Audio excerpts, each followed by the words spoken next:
Hi everyone, our Bible verse for today is all about Ephesians 4:29.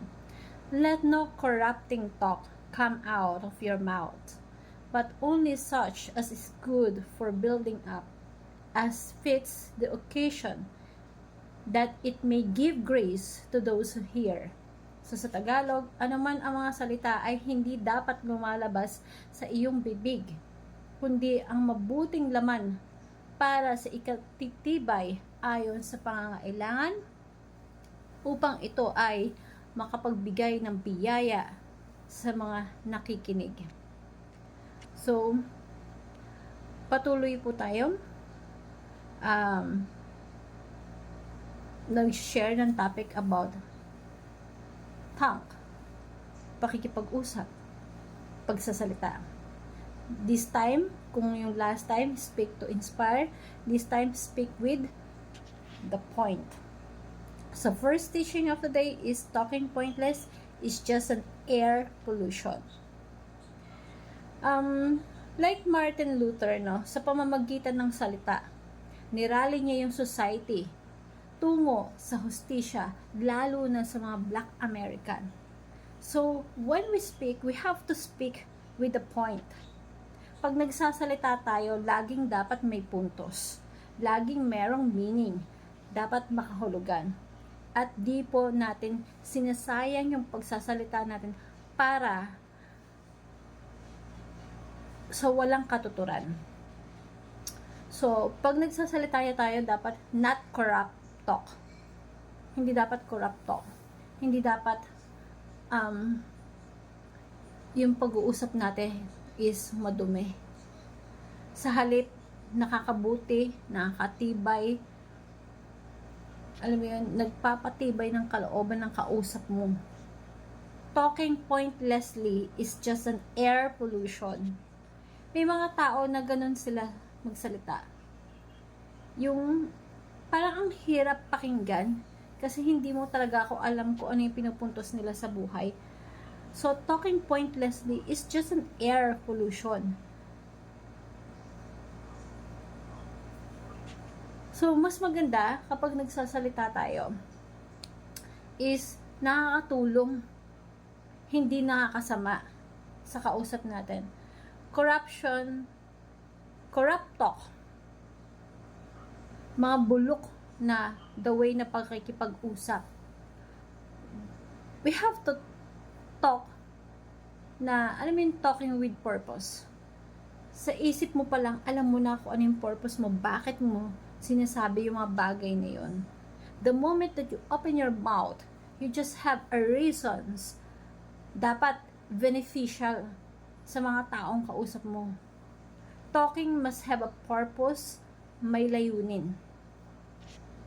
Yung nagpapalakas ng loob, yung ikatitibay ng kapwa-tao mo, nagbibigay ng inspirasyon, nagbibigay ng motivation, ayon sa pangangailangan ng taong kausap mo.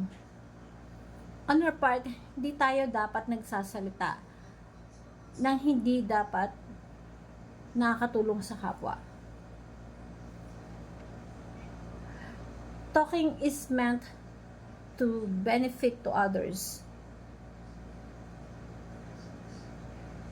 So sabi nga, life, our power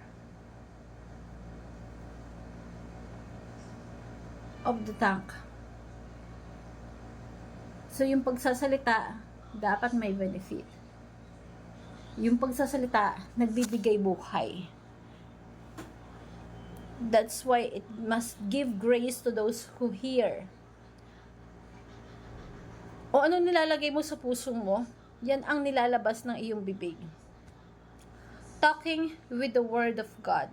Dapat pag nagsasalita ka, alam mo kung anong sinasabi mo and coming from the Word of God. Ang maganda, yun meron kang wisdom na nilalabas. Minsan kasi, pag nag-a-advise tayo, maganda ang principle ng buhay dapat is nasi-share natin yung wisdom na binibigay sa atin ng Lord.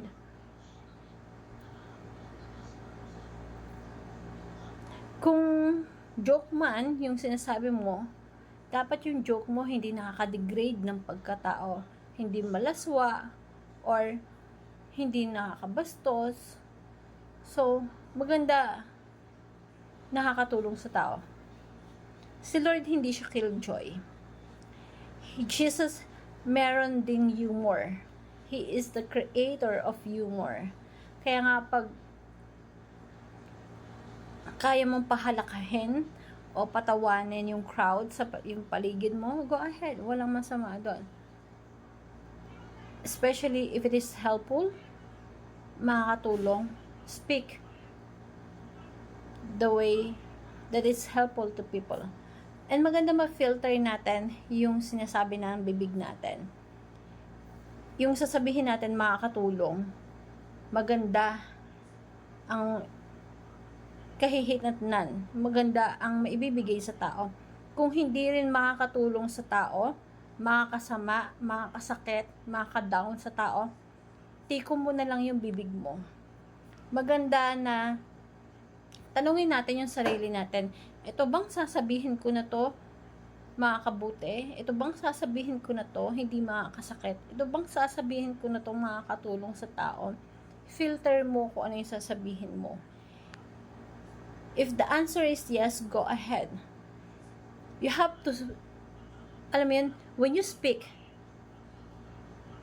it builds others up. Yun nakakatulong para maiangat mo yung tao. Hindi mo ma-down yung tao. Yung tipong mabibuild mo yung tao dun sa sasabihin mo. Because galing yun sa wisdom ni God. And galing yun sa Word of God. That was the best time to build other people. Ang ugali ng Pinoy, sanay tayo na tinatawag na manlilibak.